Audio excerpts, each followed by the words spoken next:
become Jewish. How did I get to? Convert. Replace it, then I- And then it was a relationship. Doctor about at the it. table. Yeah, correct. It's fine. You can see her for about 4 months. The reality, the change, and now it's a clean family to be picked up, blah, blah. I know that, I always had an accident. Um, Oh, now, you get a chance to update it. You did. Wonderful, thank you so much. Well, that's it. Wait a minute. No, okay, no problem, I appreciate you. You're a co-host, Laila. You should be able to share now. Thank you. So they just moved her to the daycare, so maybe she'll get the, whatever, it's like, they sent pictures and she's sitting there. Oh, my God. You know. Right. It's just, yeah, she seems to be, we have a big one. I know. Yeah, you have her in the peanut gallery. On the list, so they take one. Yeah. Where the last one is. You're excited. Where are they gonna go get for you? Let's see if we like it. Especially around the eye. That's good news. Friday, Sundays. Oh my gosh, Sunday, we're on portions, Friday. For the new. Hello, everybody. No, just Friday, which would be the core. It's just, it's like when we were on the activities committee where they. Today. That's okay. Friday, this is lunch and learn. Right. Friday is tour. But it's not the tour the way Rabbi does this. I'm explaining what you do on Friday. Friday. Oh, Fridays, yes. Friday, we focus on the core portion of the week. And it's really great. It's a great class. We have a lot of fun. Yeah, that's from 11 to 12 on Friday. New month, here we are. But that's like, have to kind of. I don't know what day. I don't know. You mean, you get the joy. There we go, that's it. That's exactly, I knew it. I knew that's what she meant. Next year, we're going to have. Oh, somebody's recording. What conversation?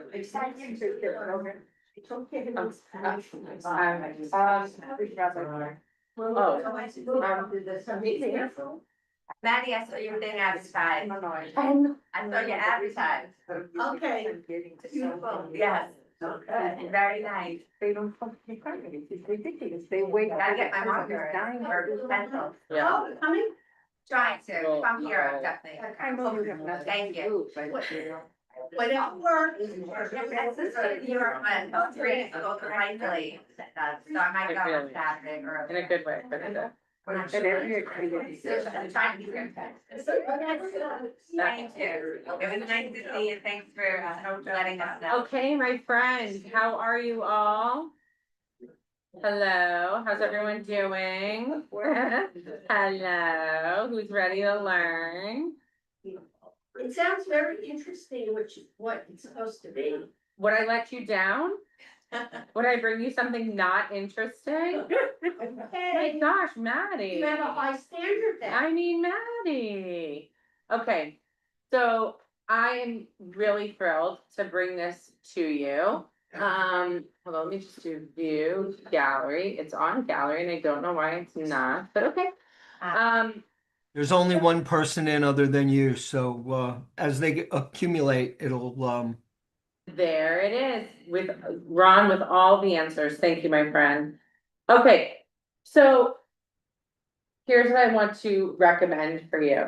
First thing, if you don't have the book, it was not a requirement that you have the book. I'm gonna have the material. However, it is so fantastic. I like gobbled it up in one sitting, okay? It is really worth purchasing if you're able to, and even if you're not able to, let me know. I'm happy to help with that, okay? This is really what we are going to be learning and discussing is such a fascinating exploration of what it means to be a Jew, who are the Jews, and also who we can become, right? So it is an incredible exploration of how we came into being. What does it mean to be as well as to become? And our eternal evolution and striving to become that. Looking at text and Torah as a way to answer these two questions, who are the Jews and who can we become? As well as from a communal lens, which is the like sort of the macro lens of that question, as well as from the micro to the individual to us, right? Who am I? Right? Who am I now? And who can I become? Okay? So the idea that Donniel is going to track for us is the notion of being and doing. As it relates to being, as it relates to the Jewish experience of being and doing. This entire book and its complexity really distills down to those two things. What does it mean to be a Jew? What does it mean to do Jewish? Right? Okay? Which is really fascinating. So before I get into the detail of the who, which is, who is Rabbi Donniel Hartman? Who here, has anyone studied Donniel, met Donniel, heard him before? Oh, what a treat! Okay, great. And so we're gonna find out who that is, but before we do that, I want you to sit for a moment and reflect. If you have a pen and paper, you can take it out. If not, you can take your phone on your notes, type it into your notes. I want you to answer this question. Who are the Jews? Who are the Jews? Just write it down, jot down some notes. Who are the Jews? Jot down some bullets. Write like no one's reading. That means you don't have to overthink it. Who are the Jews?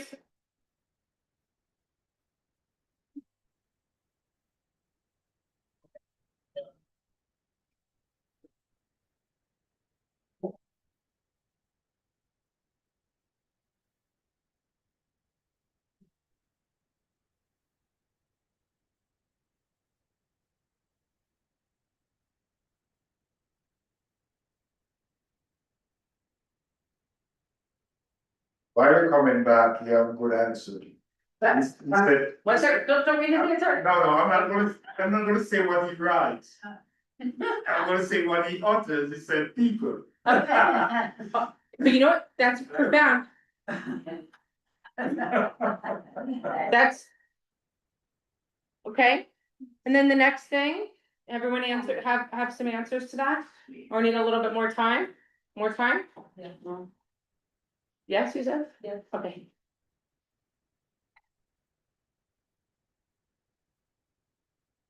Well, you're still, One sec, I want people to just give me 1 minute, please. Okay.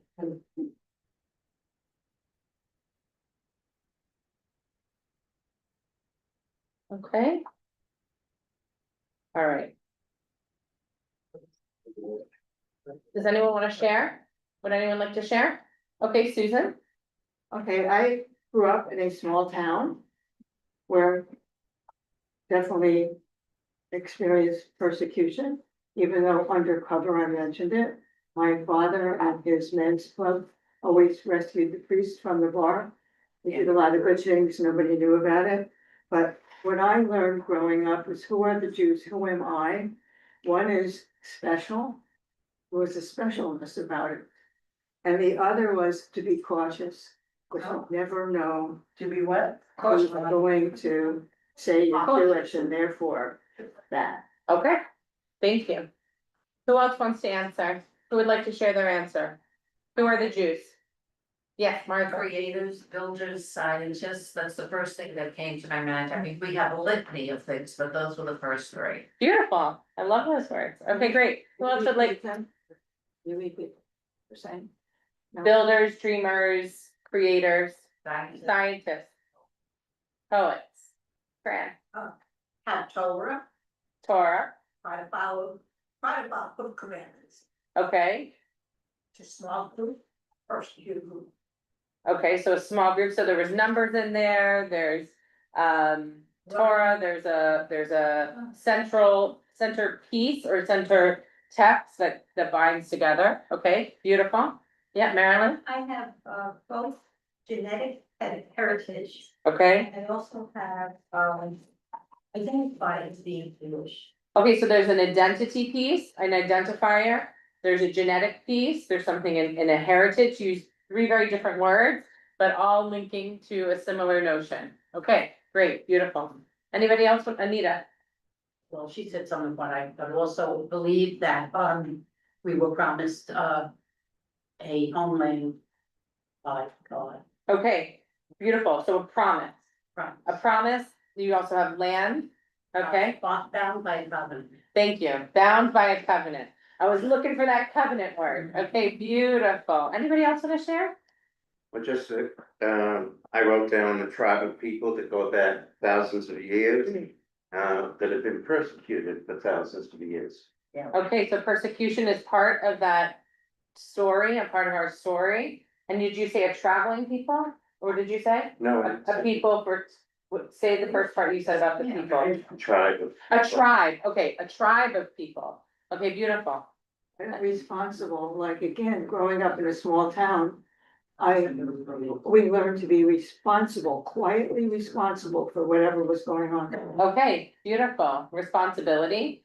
Who else? Okay, Divine inspirer of the Torah. okay, divine inspirer of the Torah, beautiful. Anyone else? We're nomads as well. We are nomads, right? Right, there is this notion of nomadic, right? Until, thank God, we were settling, right? We settled, we dwelled, and then we were nomads once again, and then again to settle. Okay, beautiful. Lauren, Brave and cautious people. okay, brave and cautious people. Anita, Inspired by, a love of learning, illiterate people. oh, beautiful. Okay, so learning, right? That is so much a part of our core identity, our core being. Okay, beautiful. So I want you to hold all of those answers, all of those ideas within you as we start to explore this text. The book itself is an exploration in 3 parts, okay? Which today we're really gonna just focus on the intro and chapter 1, that I'm gonna bring that to life. I have excerpts from the book. But the entirety of the book is he answers and poses these questions: who are the Jews and who can we become, through 2 centerpiece texts, which is a Genesis text, that we are a Genesis people, a Genesis covenant, and then we're also an Exodus covenant. There's actually 2 covenants, 2 relationships that we are bound to God, but they are experienced and they are discovered and they manifest through a Genesis theology covenant and through an Exodus covenant. We today are gonna study these 2 center texts, which we have read and studied before, right? These are not hidden texts, which is one of the things I love about what he's bringing to life, is he's offering us a very different and nuanced view of text that we are incredibly familiar with. Genesis 22, which we just read together, Genesis 12, which is Lech Lecha. Right? God speaks to Avram and says what? Go forth, right? Thus beginning this incredible relationship between God and Avram, which then evolves and grows into the covenant of a promise, fulfilling a promise. You will go forth to a place that I will show you. You don't know anything about it yet. Promise me it's great. Not only is the place great, but what you're going to experience and discover is that this relationship that you and I are going to have is not only going to be great for the 2 of us, but it'll be great for your offspring and for the generations to come, that will automatically be bound to the covenant and to this promise, this relationship with me, that we have with each other, just by the mere fact that they are yours, your people, your children, children, until all of us, right? That's the first covenant. Then the next covenant that we look at is in Exodus, but not the moment that we receive Torah. It happens right after. This is what Donniel is going to talk to us about. We're going to look at this text. It is the text that follows the construction of the golden calf. not usually a text that we look at as a sort of like a proof text for our understanding of our relationship with God and this relationship that we form and who are the Jews. But he poses it because it's an incredible moment in time that shifts the relationship, okay, between God and the people of Israel, God and Moses, and suggests to us how to live differently. That's what we're going to look at today. And then we're going to explore his commentary on it in order to then set up the rest of the book where he's going to go even deeper into the questions that he poses on the front cover. Does that make sense? Great. So let's do it. First, let's find out who this guy is. What's the exact name of the book? Who are the Jews Right. and who can we become? Oh, so that's a book, okay. That's it. It's the whole thing. Okay. Is he Hartman from Hartman Institute? Yes, ma'am. So Donniel Hartman is the son of Rabbi David Hartman, Zichronam Livracha, who passed away in 2014. Rabbi David Hartman was a giant of Jewish scholarship and theology. And philosophy. They are modern Orthodox, they are Orthodox rabbis. But he shifted and changed the notion of what that actually means. And has a really beautiful interpretation and approach to text and to teaching and to Jewish education. They created the Shalom Hartman Institute, which is in Jerusalem, which has transformed and evolved into this incredible sort of mecca of Jewish learning, teaching. They have a rabbinical school, they have a high school, they create opportunities every summer for intensive learning for rabbis, for lay people, for educators. It is really just this, it is truly for me, the most illuminating, radiant space of Jewish learning. In 2014, I had the privilege of being able to study at the Hartman Institute in the summer, and all of these teachers sort of really in so many ways transformed the way I understood text. And the insight that and the love I have for Jewish learning was not just refueled, but enhanced, and the doorway to possibility of how you can read, understand, think, and experience your Jewish learning was like Blown out of the water. blown out of the water, right? I mean, it also doesn't hurt that you're studying in Jerusalem, but it is truly remarkable learning, and we are fortunate to be able to have multiple opportunities to engage with Hartman, and then we'll be creating some more opportunities for us in this congregation to study the Hartman material and curriculum. Hopefully, God willing, Donniel will be with us here in the spring, which will be amazing. So that's why I wanted us to study his work and to get to know him a little bit through his work. Donniel became the president of the Shalom Hartman Institute, and he has really become a voice of not just scholarship and theology and he is a voice of moral clarity and ethical wisdom, and also helps to sort of, when he teaches in a way that he's questioning even his own teaching, which is really an amazing, humble, remarkable experience to learn with him. He has a really one of the #1 Jewish podcasts. It's called For Heaven's Sake.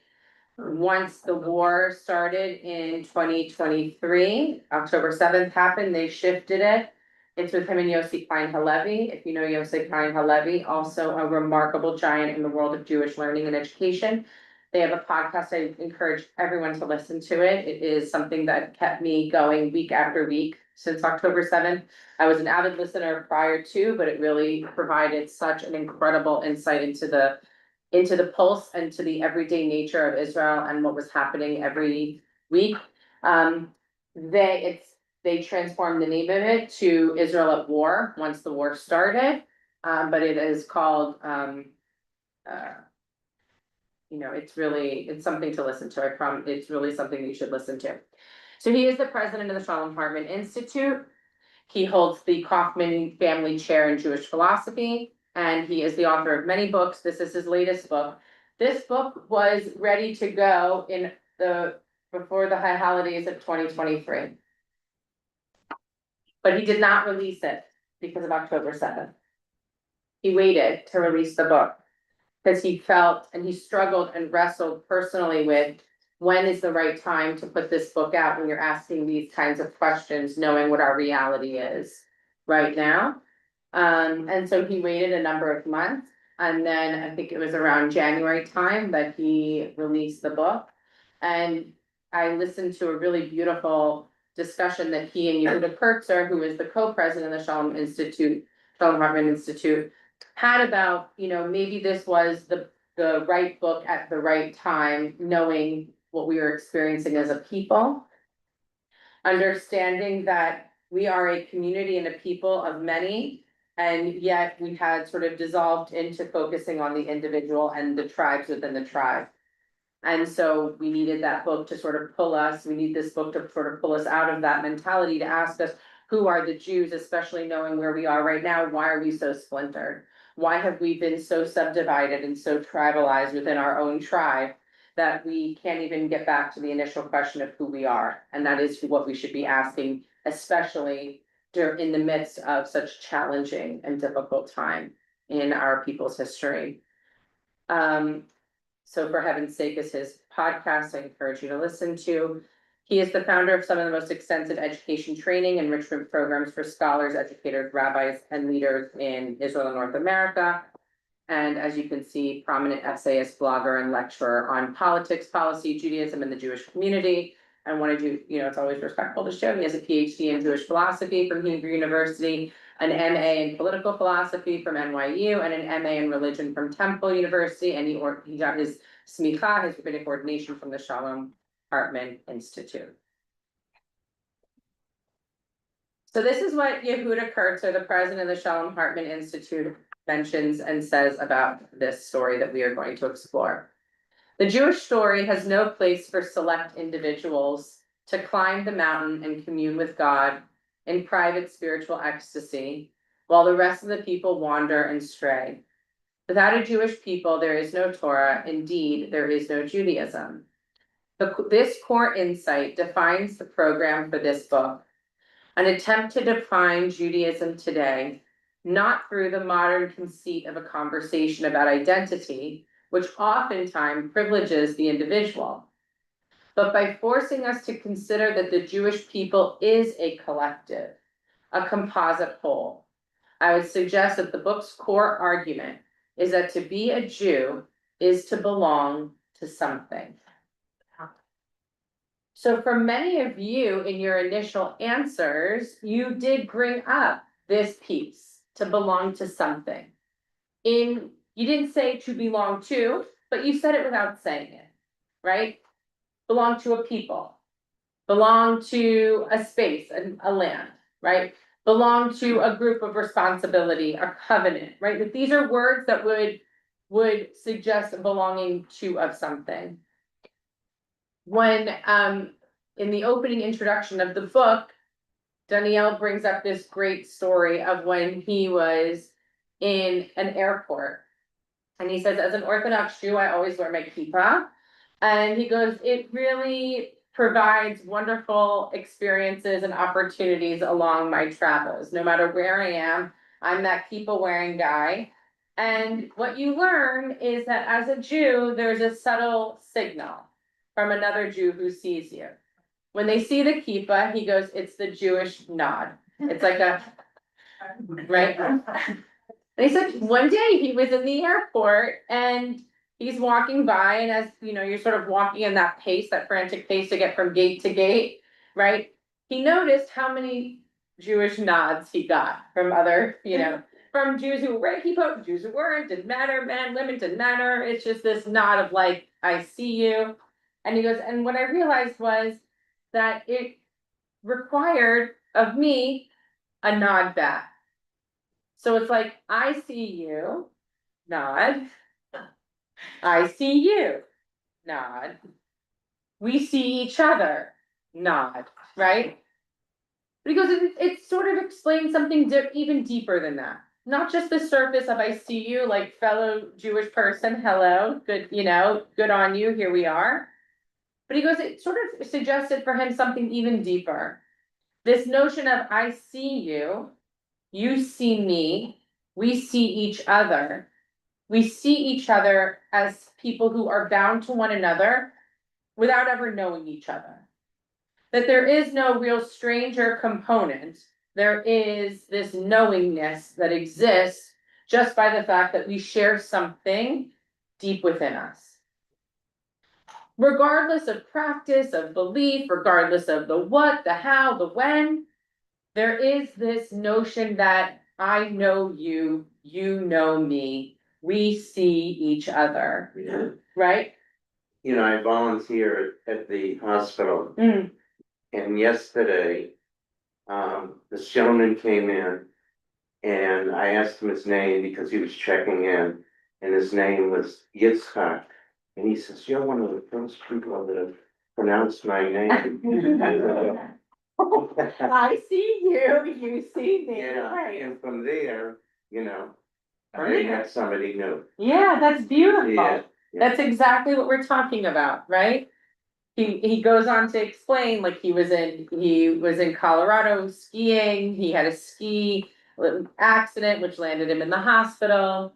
And he goes, part of the reason why I go skiing in Colorado is it's like anonymity, right? Like no one really knows me there, it's great, I'm in the hospital. He goes, but the kippah gives me away. I'm sitting in the hospital. He's all bandaged up, he's in his hospital bed, and the person next to him sees the kippah, I see you, you see me, we see each other. And he looks, and the guy goes, oh, you're Jewish. And Donniel's like, yeah. And he goes, yes, so am I. We live in Mexico. And Donniel's like, oh, it's really nice, like lovely. And the guy goes, do you know anyone in Mexico? And he's like, cause my daughter, we're looking to set her up, like, do you know any guys in Mexico? And so Donniel in the book, he writes, like, you can hear his personality in the book, and he says, like, the last thing I wanted to be doing there was like, a shit up with this guy for his daughter, I don't know, in Mexico. He goes, but then my like neshama inside of me, I'm thinking, wait, do I know someone in Mexico? Would my wife know someone in Mexico? Right? Like, it goes, this like natural inner desire to connect and to connect deeply and to not feel like that's, it's just something innate and something within that we are connected to one another far beyond just certain communities. And so the idea behind that is that it is not about one individual's journey and experience, that we are part of a community where we don't always know each other's name, but we know each other's name, right? We are bound to one another in that exploration and in that journey. What I love about your stories and that phrase is it just cuts through the anonymity that we have in public places. Yeah. It just goes to the something that we really want to encourage among all people, and that is to find a connection. Yeah, find a connection and something. To be Jewish is to belong to something, and that can be to one another, right? Like I think those initial examples suggest to us that it's the thing can also be the person, that we belong to one another in a meaningful, deep, purposeful way that sometimes is even beyond definition and explanation.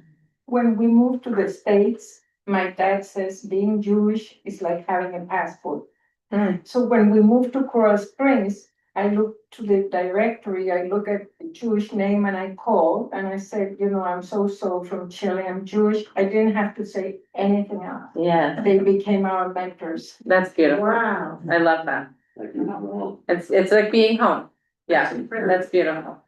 Okay, so I first want us to look at this first text. So his first text that we're going to talk about is, I wanted us to study it, what is the Genesis covenant and what is Exodus Judaism, right? So Genesis covenant and Exodus Judaism. So I want to look at his text and I want us to explore them together through his lens, We're gonna look at both of the texts together and then we're gonna dive into his commentary and his discussion. But as we look at this text from Genesis 12, the Lech Lecha section, we often think about and focus it on journeys, right? I mean, if you were here last Friday night, we talked a lot about journeys throughout the entire service. And what does it mean to go forth, go into the unknown? What I want us to think about here is, what is this text suggesting about who are the Jews? Okay, that's the overlay question. And what is this text sort of teaching us about God's understanding of what this covenant is and this people that will come about as a result? All right, so Vayomer Adonai el Avram lech lecha, God said to Avram, go forth from your native land and from your father's house to the land that I will show you. Ve'esecha legoy gadol, ve'avarchecha ve'agadla shmecha ve'yeh bracha. I will make of you a great nation, and I will bless you. I will make your name great, and you shall be a blessing. So what do we hear in this text? And you're special. Okay, how so? You shall be a blessing. It's a very positive thing to say. Yeah. Yeah. Okay. What makes him special? He's going forth. Okay, They've got a relationship with him. That makes him special. okay, we know nothing about their relationship based on the text, right? That we can assume, but I'm looking at the text, purely at the text, right? Yeah, Marshina? Well, it's an imperative. I mean, like in the actual grammar, Mhm. God is directing, not asking. Right, okay, great. There is no conversation here, One way God told him. right? The imperative is important, and it's in command form in the Hebrew. Okay, lech lecha. It's not holech, lo-lech, go to, like, will you go, to go, left, go, right? It's command. All right? And Fern brings up this notion of special, I would bless you. There's some sort of a classic, it's a category, he's being categorized in a certain way. Okay? But for all intents and purposes, based on the Hebrew and on the translation here, there's no reason particular. There's no reason yet. It just says spoke to him. God says to him, this is what you should do. Okay, what else? Anyone else want to comment? It implies that God knows that he's gonna do it. Okay, first of all, that's interesting. What's interesting here is, well, there really is no room to discern, to decide. There's no discussion here. Right, it's a command, right? There's no room for discussion, right? There really is no space here. That would be in the midrash. There would be created space for it. But from the text itself, there is no room here. It is, Avram said to, God says to Avram, go forth. And Avram walks. That's the Genesis covenant. That's it. That's the whole thing. Who are the Jews? What does it mean to be a Jew from a Genesis covenantal perspective? Avram walks. He is. It's not as a result of anything that he did or had created or agreed to in terms of a Torah. There is no Torah at this point. There are no 10 commandments at this point. They don't sit down and say, okay, so then what does it mean to be a blessed person? What does that mean to you? What do I have to do? What do I have to do? There is no discussion here in this covenantal relationship. And Hartman says, like, to pay attention to that language. It doesn't say, like, here are the 10 things you need to do. Here are the 613 mitzvot. Here's the commandments. Here's the Torah. Just says go. Obeys. Go. Right. And Avram walks. That implies faith. Right. That's what we make of it. That's what we make of it. It doesn't say it in the text, but that is what we make of it. Right? We say Avram was this great man of faith. He had the faith in God to go. It was Right. a blind faith. Yeah, I like that. Okay, sure. and that's gonna be challenged in some ways, right? But just from this text alone, from Genesis 12, the first interaction between God and Avram is purely the command to go forth and to be. Be this person who is going to bless and be blessed. Just be. Just be, and that's good enough for me. Be, go forth with me and be. That's this first covenant. To be a Jew is to be a Jew. Okay, that's the very simplistic baseline understanding of this first text, okay? Maddie, then Mary. Basically, the Jewish people are the recipients of God's will. Say that again? The Jewish people, the Israelites are recipients of God's will. He picked them out to give them a command. Well, there is no them yet. Right? Okay. There is no them yet. I'll make of you a great nation, I'm assuming. Right, well, they will You, come, right? Collective you. It's not the y'all yet, Okay. right? Which is interesting. Interestingly enough, because it's going to become the collective and the communal. But it starts actually with one individual. Lech lecha, go forth. I will make you a great nation, and all of your offspring will be blessed, right? Just by the fact that they are your offspring. That's an important piece. There is nothing else, right? So we're gonna just stick with me for a second. Okay, Marilyn. I'm confused, that's why I wanted, you said to be a Jew, that means him to be a Jew. At that stage in existence, what does that mean to be? We don't know. All it means is that he walks to live in this covenant, to be.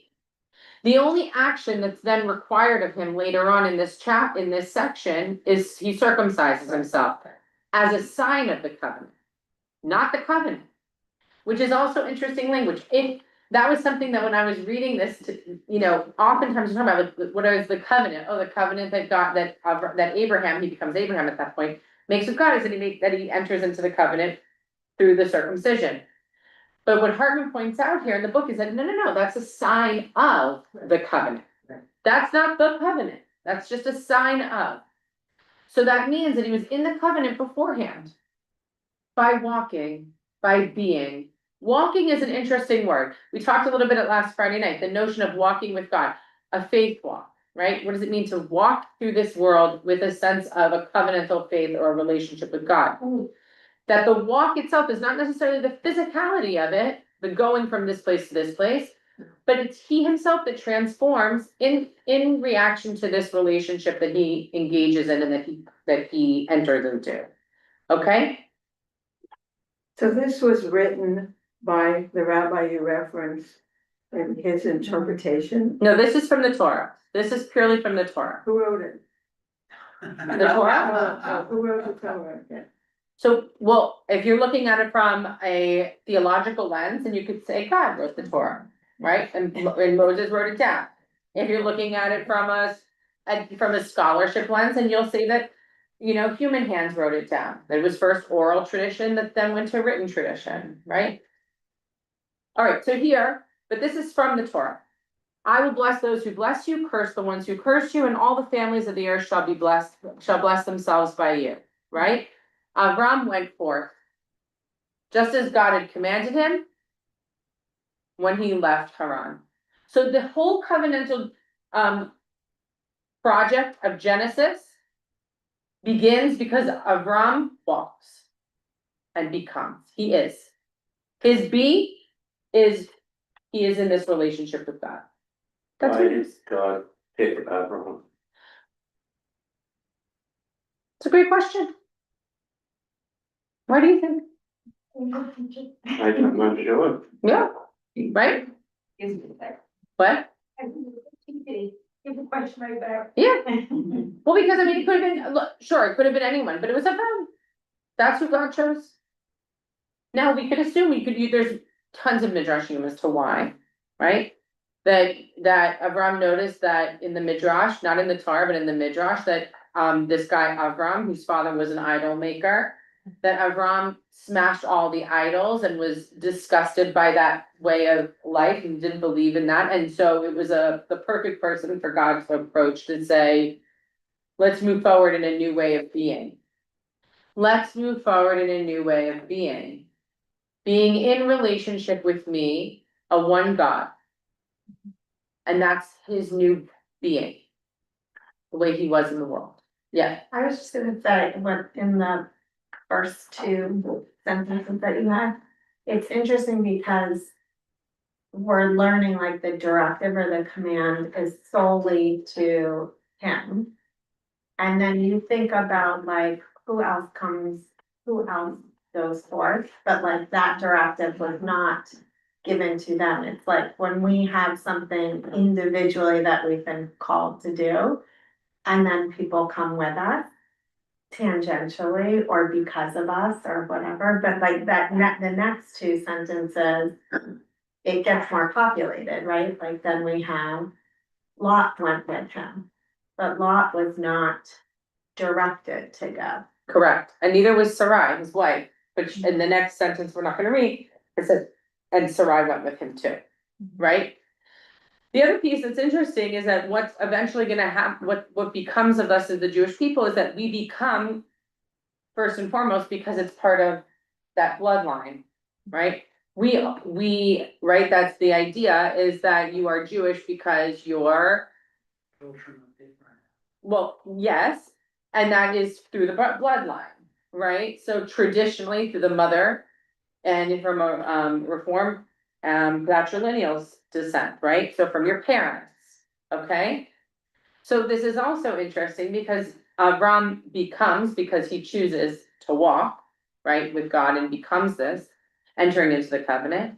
And then his offspring are going to be Jewish as a result of him saying, yeah, I walk, right? Okay. So let's look now at the Exodus text and then we're gonna explore further. But I wanted us to have a baseline understanding of the text because that's the best way to understand this premise. Okay. So this happens right after the people of Israel build the golden calf because Moses is on top of the mountain for 40 days. They are afraid. Their leader leaves them. They have received, right? And so now they're afraid. They build this calf. Where'd he go? Why hasn't he come back? What are we supposed to do here? Right? All right.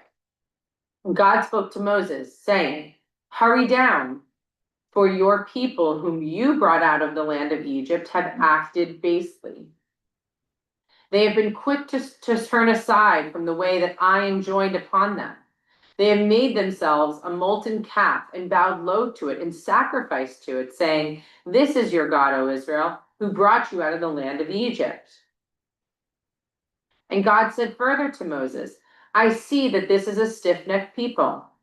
Now, let me be, that my anger may blaze forth against them, and that I may destroy them and make of you a great nation. But Moses implored his God, saying, let not your anger blaze forth against your people, whom you delivered from the land of Egypt, with great power and with a mighty hand. Let not the Egyptians say it was with evil intent that he delivered them only to kill them off in the mountains and annihilate them from the face of the earth. Turn from your blazing anger and renounce the plan to punish your people. Remember your servants, Abraham, Isaac, and Israel, how you swore to them by yourself and said to them, I will make your offspring as numerous as the stars of heaven, and I will give to your offspring this whole land of which I spoke to possess forever. And Adonai renounced the punishment planned for God's people. Thereupon Moses turned and went down from the mountain, bearing the 2 tablets of the pact, tablets inscribed on both their surfaces. They were inscribed on the one side and the other. Pretty heavy, right? Powerful. Why does Donniel Hartman teach this text in the same framework and notion of who are the Jews and this covenantal promise? Why is this the other text that he points to? What are you seeing? What are you hearing? What are you reading? What is this text saying to you, Martha? Don't be so quick to judge. Think about what you're going to do. And let's have some patience. Show mercy. Okay. Who shows mercy here? God, Hmm. God. And Moses. And Moses, Yeah. right? Okay, yeah, Ishmael. I feel like this, in relation to the other one, this one shows like a reciprocal nature to the relationship. The other text was very one-sided, heavy-handed. But this shows the exchange. There's man is speaking up and God is responsive. Okay, beautiful. Okay. So there's a relationship is demonstrated here. Where man is speaking up to God, God responds. Okay? Okay, good. Hold all of that. Let's keep seeing what he says. Okay? So let's see what Donniel talks about. For many years, I returned again and again to the book of Genesis, and each time was left deeply troubled by its content and message, or rather its seeming emptiness. Shall I read it again? For many years, I returned again and again to the book of Genesis, and each time was left deeply troubled by its content or message, rather its seeming emptiness. Has anyone ever here thought of the book of Genesis as empty? Good, let's keep going. While rich in human drama and insight, with the possible exceptions of Abraham and Rebecca, no figures seem worthy of emulation. No outstanding individuals emerge who seem suited to be role models of any kind.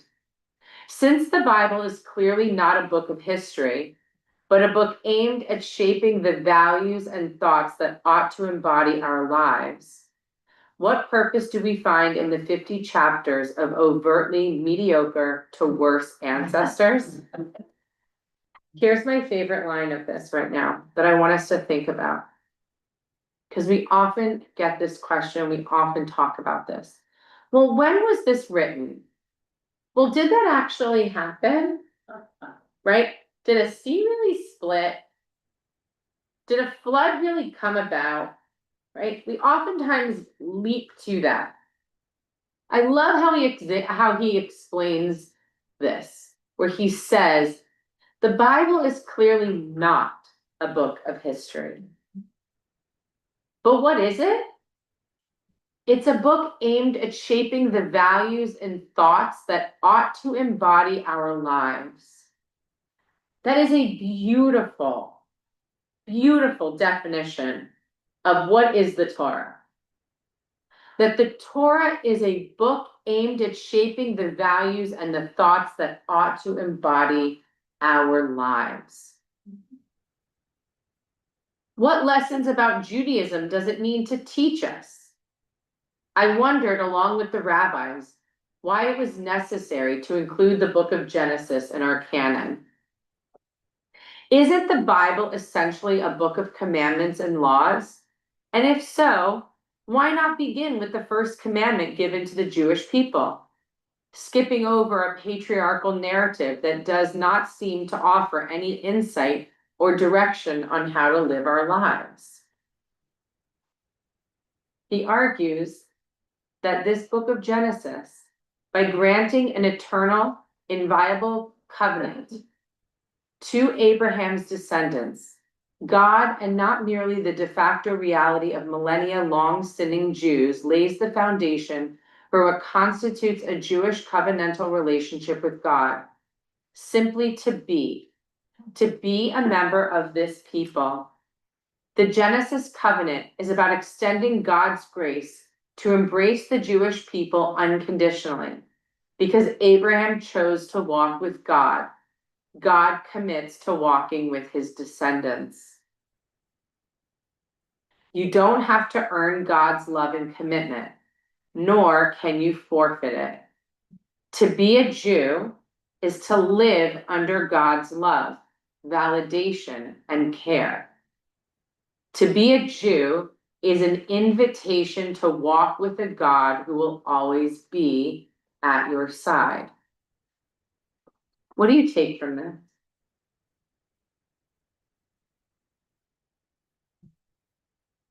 What does it suggest to you? He's there for us. Okay, Each one of us has to left with God. okay, each one of us left the ha, right, to walk, go forth, I like that. That God understands that we are people, we're human, imperfect. Okay, beautiful. Feeling there's a double confidence between God and humans, humans and God. And he's gonna live up to his part. Not necessarily accepting that we will go on to live up to our part, but he's gonna stick with his part. I love that. Hold on, wait, I want to just see, I'm gonna go back. Sorry, people online, I was going fast. So she says there's a double covenant. Or the covenant is God's gonna live up to God's part, even if we're not gonna live up to our part, is that what you said? Basically. Okay, so let's look at the prophet Nehemiah. The prophet Nehemiah's summary of the biblical story. So when Nehemiah is writing, this is after the Torah, after the 5 books of Moses, right? In the books of the prophets, Nehemiah summarizes, let me summarize for you what happened to the Jewish people. 40 years, you, God, sustained them. Marilyn, you are a Nehemiahite, okay? 40 years, you, God, you sustained these people in the wilderness. They lacked nothing. Their clothes didn't wear out in this wilderness sojourn. Their feet didn't even swell. There is no way. No way. I mean, especially. Yeah. Okay, with my genes, my Jewish Ashkenaz genes, my feet would have swelled in the desert. You gave them kingdoms and peoples and allotted them territory. They took possession of the land of Shihon, the land of King of Heshbon, the land of Og, king of Bashan. You made their children as numerous as the stars of heaven. And you brought them to the land that you told their fathers to go and possess. The sons came and took possession of the land. You subdued the Canaanite inhabitants of the land. You delivered them, both their kings and their people. You captured fortified cities, rich lands, and took possession of houses filled with everything good. And in their time of trouble, they cried out to you. You in heaven heard them, and in your abundant compassion gave them saviors who saved them. But when they had relief, they again did what was evil in your sight. So you abandoned them again to the power of their enemies who subjugated them. Again they cried to you, and you in heaven heard and rescued them in your compassion. Time after time, you admonished them in order to turn them back to your teaching, but they acted presumptuously and disobeyed your commandments and sinned against your rules, which a person who practices will live by. They turned a defiant shoulder, stiffened their neck, and would not obey. You, God, bore with them for many years, admonished them. Your prophets did the same, but they would not give ear. So finally, you delivered them into the power of the people of the land. Oy. What a summary. But essentially he's saying the similar thing, right? What did they do? They were because they were, right? That Genesis covenant is not asking of us to do anything, just to be that people that walk. That's what it means to be the Jew. That's what it means. That's what that covenant was asking. Be and walk with me, and I will do the rest. And also that the people of the desert didn't know. It's not entirely their fault, right? They didn't really know what it meant to live in covenant beyond just being. We hadn't told them what to do yet. We didn't tell them how to live yet. We didn't tell them what it was yet.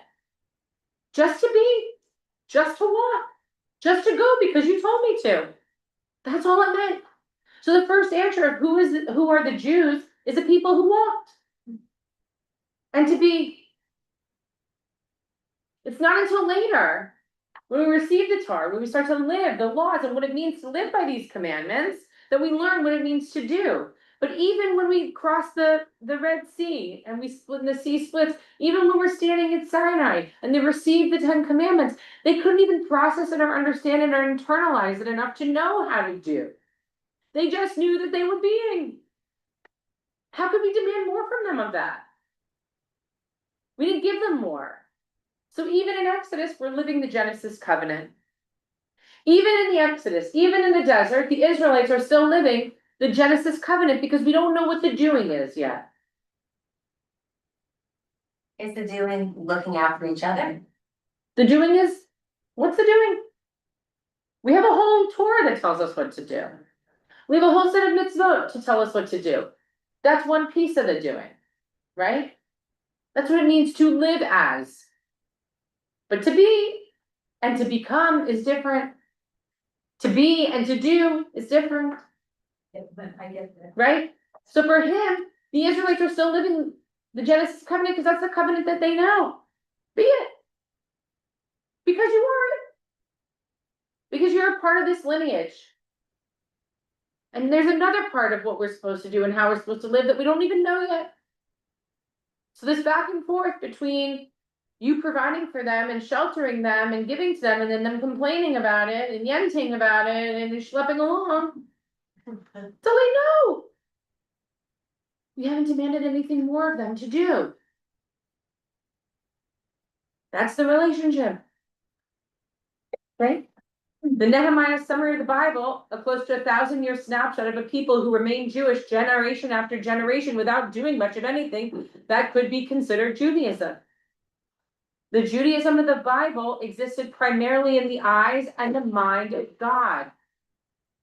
This was like one of those moments when I read this in the book that I was like, oh my gosh, you're right.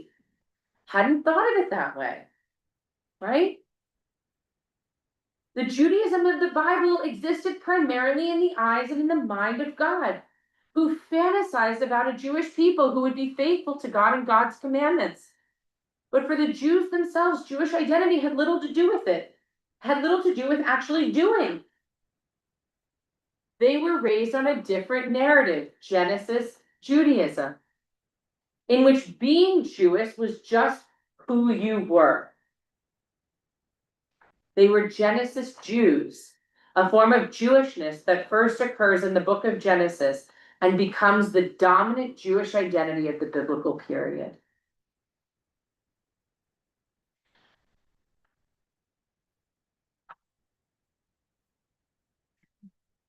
To be Jewish in the biblical period had little to do with doing.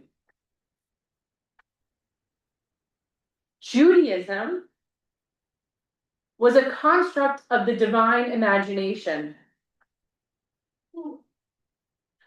that God understood, knew, and had an entire understanding of in God's mind.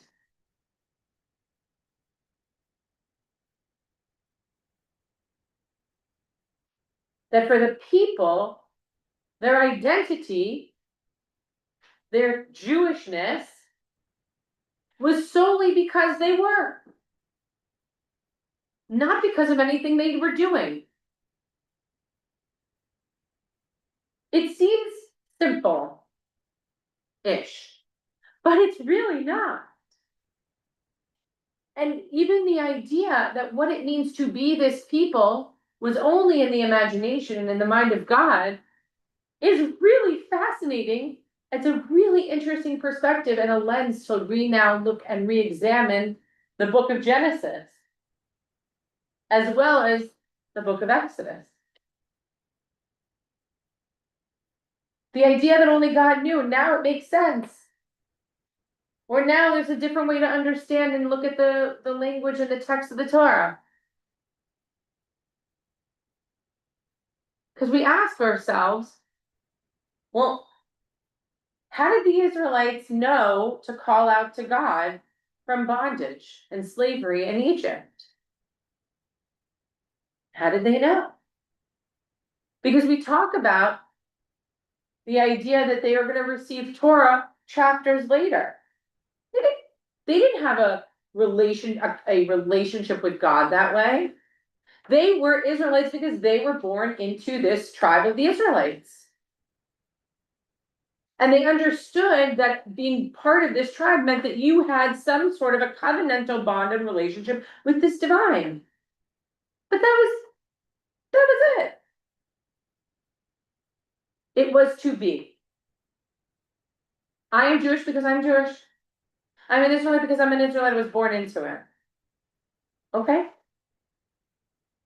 Then there's the other aspect of our tradition, of our faith, that is very much centered around action, but we didn't even know what those actions were yet. And that's what happens later on. But this Genesis Judaism even bleeds into the book of Exodus. Because the Israelites, even up until they received the commandments, still don't actually know what it means to do Jewish. Or that it's a doing other than just being born into and being. Yeah. This sounds like there's been an evolution in the relationship. Because if what you're saying is God only wanted us to be in the beginning, there comes a time when God asks more of us. Yeah, exactly right.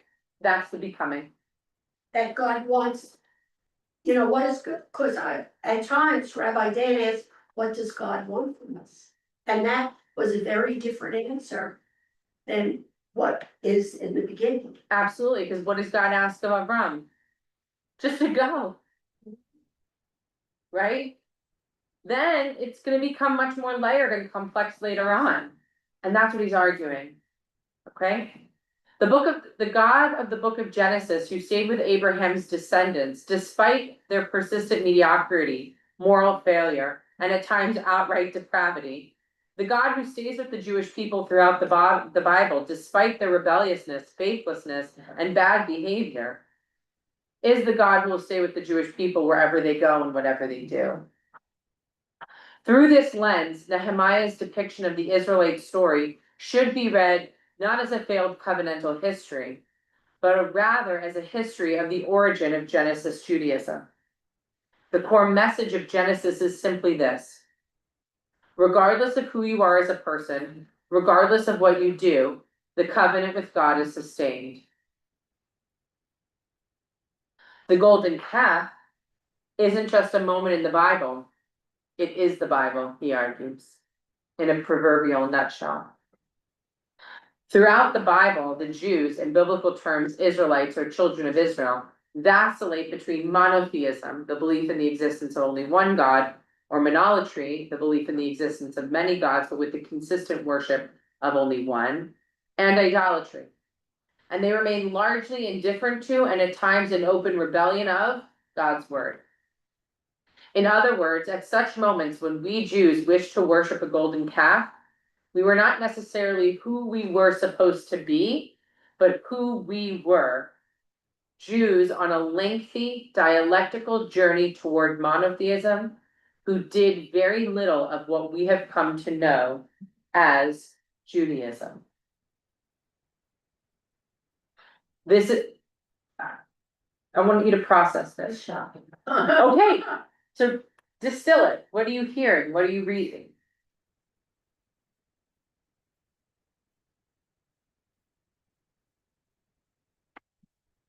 This is what the world looks at us and sees us as good Jews, no matter what we do. Whether we good Jews or bad Jews or nothing matters, really, we're Jews. I don't know if I'm articulating what I feel. No, but I got, no. Okay. I think I understand what you're saying. You get. I understand what you're saying. So there's the outside looking in, but I think it's also the inside looking in too. We do fairly good job of judging one another as Jews. Not just that outsiders judge us as Jews. Yeah. Right? Okay? In both ways, looking out and looking in, okay? We're from within, okay? But here, I want us to look here in a second here and just, okay, sorry, Marilyn. I'm sorry, the word monotheism,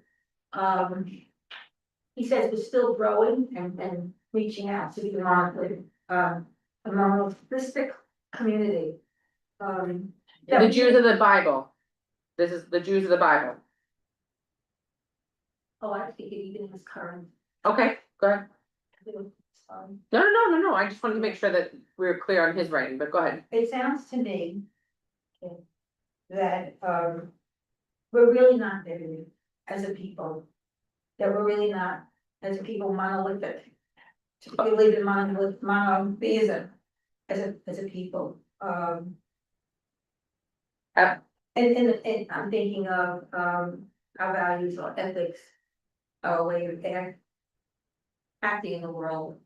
Okay, if there was that belief there's really only one God and that we have this deep, deep relationship with only that one God,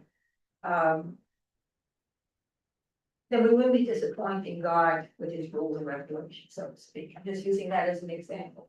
We would believe that there's only that one God. And I'm thinking of the other gods that we all have, regard to beauty, regard to, finances or whatever these different gods. And I'm using that word, I elected Jeremy for monotheism. We did very little of what we, that's just with me, I don't know if I'm explaining it well. Monotheistic, right? Right, so that's my only Yeah. hesitation with the language. Yeah, Because I do, so those are, the things that I would be cautious about calling those, deities. And suggesting that inhibits our monotheism. Because I struggle, that I'm not sure, I can't agree on that one. But I hear what you're saying, but I'm not sure that the word that the monotheism is the right word to hone in on that. I think that there are things that challenge where our priorities could be, where our values lay, certain things like that, but I don't think that means that we are not monotheistic. Right, like that, are you praying to those gods? That would be a factor of challenging your monotheism, right? But monotheism is a different word, it's a theological word, it's about praying to God. It's about being in relationship with one God. Those other things that you suggest are things that can distract or, from what are your core principles? But that means we don't have to share that as a people. I don't have to believe the same way you believe about beauty or money or things like that. We have a set of ethics, we have a set of principles, that I get. But I don't think I think we wanna be careful putting that into the pot of a theism. That would suggest that I'm not monotheistic because I'm, a slave to those other things. Does that make sense? Yeah. Okay. Any other reactions to this? Oh my gosh, we're 7 minutes over, I'm having so much fun with all of you. I have 107, okay, yes, thank you, Ron, he's my partner in this expedition. I just wanna say one thing, because we do have to part, but here's what I wanna do. I wanna encourage you to get this book, because I believe truly that it's going to enrich, it'll make our conversations even more rich, plus we have 6 of these sessions. So it's not your traditional 4, there's 6 of them, because I really wanted us to have the time to dive into this. I will continuously put the text up here, but I think if we have a good understanding, what we will do the next time is we will do chapter 2.